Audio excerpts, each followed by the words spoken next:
You're now watching Showbiz Now, your daily showbiz update.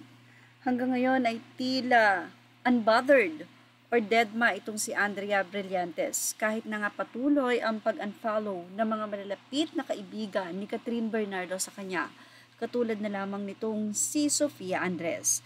Matapos nga ang revelasyon ng hiwalayan, ay in-unfollow na nga ni Sofia Andres itong si Andrea Brillantes. Isang bagay na may question.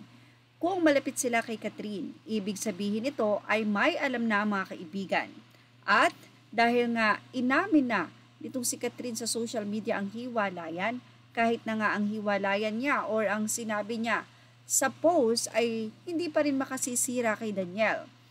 Hindi ito maiwasang isipin ng mga netizen na para lamang kahit papano ang kanilang pinagsamahan ay hindi mawasak ng balita na itong si Daniel ay nag-cheat at ang cheater ay walang iba kundi si Daniel kasama si Andrea. Sa ating update na ito mula sa Fashion Police, tingnan natin kung ano ang naging say ng mga netizen matapos ngang magpakita ng suporta itong si Sofia Andres sa kanyang kaibigang si Catherine at ipinost sa social media ang kanyang photo with Catherine Bernardo, sabi unfollow kay Andrea. Mula sa mga netizen, sa inila nakikisawsaw daw itong si Sofia. Ang isa naman ay sinabing alam na ang next revelation. Ang isa ay sinabing dyan na lang sumikat si Sofia, making tropa ng mga kakabreak lang, ha.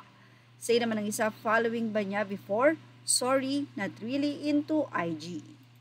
Mga katagang binitawan nila Catherine at Daniel kung saan alam naman nating nabasa na ng lahat ay tila plastika na lang daw ang dating nito.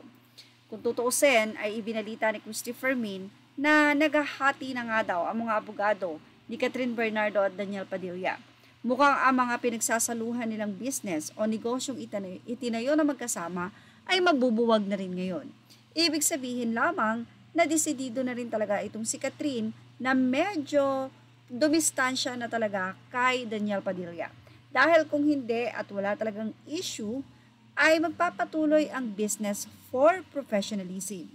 Pero dahil kailangan nilang mag-heal pareho at mag-move on, especially Catherine na sobrang nasaktan, ay kailangan pati ang business ay madamay at i-full out na ang milyones daw na ambag ni Catherine sa mga business na meron sila ni Daniel Padilla. Anyway, sabi nga ni Catherine ay tulungan silang makapag-heal ni Daniel. Hindi natin alam kung ano mga susunod na revelasyon, pero ayon nga kay Catherine, matapos ang kanyang paliwanag, wala na siyang sasagutin pang mga tanong. At sa mga pag-unfollow ng mga kaibigan niya kay Andrea, isa itong malaking revelasyon na nakikisimpatya sila kay Catherine matapos nitong i-unfollow si Andrea Brillantes, na sabi nga, ang action daw ay mas matindi kaysa sa pagsasabi.